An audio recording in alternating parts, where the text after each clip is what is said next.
యేసుక్రీస్తు నామమున మీ అందరికీ శుభోదయం.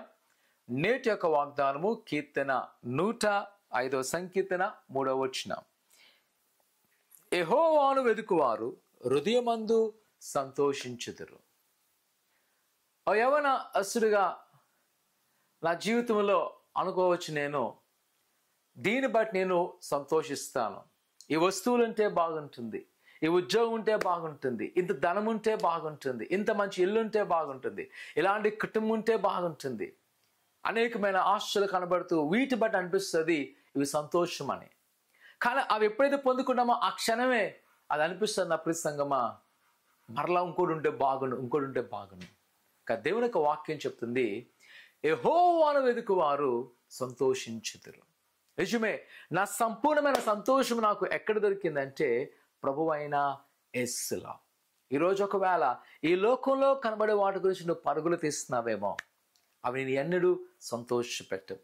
వాటి వెనకాల వెళ్ళిన నీకు ప్రయాసము తప్ప నీకేమి కలగదు. కానీ ప్రభువైన యేసు వైపుగా నువ్వు తిరిగినట్లయితే, ప్రభువైన యేసు వైపుగా నువ్వు కానీ నీ అడుగులు వేస్తున్నట్లయితే, ఆయన వెతికితే నువ్వు సంతోషించబడతావు. ప్రియకుమార కుమార్తె, ఆయన నీకు తోడే ఉండబోతున్నాడు. నీ సంతోషాన్ని సంపూర్ణ చేయబోతున్నాడు. ఆయన వెతుకు.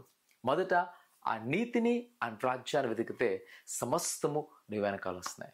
ఒకవేళ ఉద్యోగ ప్రయత్నాల్లో ఉన్నావా, వ్యాపార అభివృద్ధిలో ఉన్నావా, నీ చదువులో ఉన్నావా, మొదట దేవుని వెతుకు. లోకాన్ని కాదు, ఆయనకి ప్రాధాన్యత ఇవ్వు.